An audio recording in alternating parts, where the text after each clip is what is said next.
পেটের দায়তেই ভিন রাজ্যে কাজ করতে যান পরিযায়ী শ্রমিকরা। ঠিক যেমন পশ্চিমবঙ্গেও আসেন লাখ লাখ মানুষ, কিন্তু পশ্চিমবঙ্গে যে জিনিস কল্পনাও করা যায় না, ঠিক সেই সব ঘটনাই কিন্তু ঘটে চলেছে বিজেপি শাসিত রাজ্যে। টার্গেট বাঙালিরা। বিজেপি নেতারা বারবার বাংলাদেশি, রোহিঙ্গা এই সব অপবাদ দিয়ে বাংলার পরিযায়ী শ্রমিকদের প্রতি আরো বিদ্বেষ বাড়িয়ে তুলছেন। মাসুল দিচ্ছে কারা? আমাদের রাজ্যের গরিব পরিযায়ী শ্রমিকরা। এবার বাংলাদেশি সন্দেহে রাজস্থানে গ্রেফতার মালদার কালিয়াচকের এক যুবক। প্রথমে গ্রেফতার, তারপর ওই যুবককে পুশব্যাক করে পাঠানো হলো বাংলাদেশে। সোশ্যাল মিডিয়ায় যুবকের ভাইরাল ভিডিও দেখে তাকে শনাক্ত করে পরিবারের লোকজন। ভিন রাজ্যে কাজে গিয়ে বারবার কেন বেকায়দায় পড়ছে বাংলার মানুষ? এর জবাব দেবে কে? পেটের তাগিদে মাত্র 3 মাস আগে রাজস্থানে পৌঁছে গিয়েছিলেন মালদহের কালিয়াচকের বাসিন্দা আমির শেখ। অভাবের সংসারের হাল ধরতে ভিন রাজ্যে পাড়ি তাঁর। তবে তার এই যাত্রা আদেও নিরাপদ ছিল না।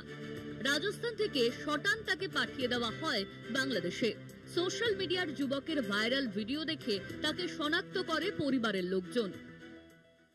থানাতে রেখেছিল, 3 দিন পরে ওকে জেলে দিয়েছিল, তারপর 2 মাস জেল খাইটা আবার 4 দিন হলো বাংলাদেশে দিয়েছে।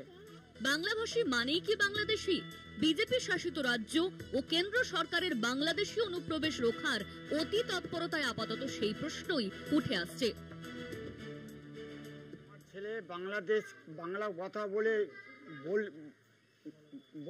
বলচল করে, ওই ছেলে বাংলাদেশি বলে ধরে নিয়েছে। আমার ছেলে রাজস্থান কাজে গিয়েছিল, প্লাস আধার কার্ড দেখিয়েছে, মানেনি।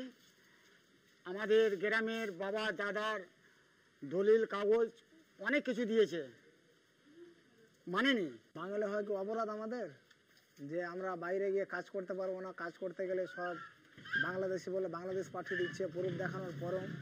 তো এটা কেমন কথা? এটা কি হচ্ছে?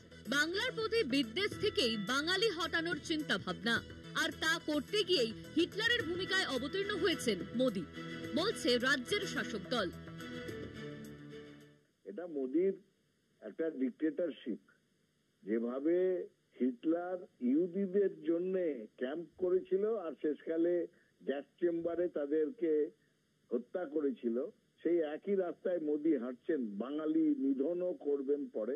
এখন বাঙালিদের ওই হয় অন্য দেশে পাঠিয়ে দিচ্ছেন, নয়তো ক্যাম্পে পাঠাচ্ছেন। কংগ্রেস অবশ্য বলছে উভয়ের প্রয়োজনীয়তার কথা, অর্থাৎ অনুপ্রবেশ যেমন রুখতে হবে, তেমন ভাবে বাংলা থেকে যেন কোনো বাঙালিকে অন্যায়ভাবে বাংলাদেশে ফেরত পাঠানো না হয় সেদিকেও খেয়াল রাখতে হবে। জায়গা থেকে বাংলাদেশি সন্দেহ বা বাঙালিকে আপনি পুশব্যাক করিয়েছেন। পুশব্যাক করানোর পরে দেখা গেছে তথ্য যাচাই করে তারা আদৌ বাংলাদেশি নয়, আবার আপনি ফিরিয়ে নিতে বাধ্য হয়েছেন। এবং আমরা বলবো যে অ্যাব্রাপ্ট এই ব্যাপারে পশ্চিমবঙ্গ সরকার এবং অন্যান্য সরকারের সাথে আলোচনা করে একটা কমিটি করা দরকার, পোর্টাল করা দরকার, এবং তথ্য যাচাইয়ের ক্ষেত্রে দুটো সরকার সহযোগিতা করা উচিত। কেন্দ্র এবং রাজ্য উভয়ই দায় সবার।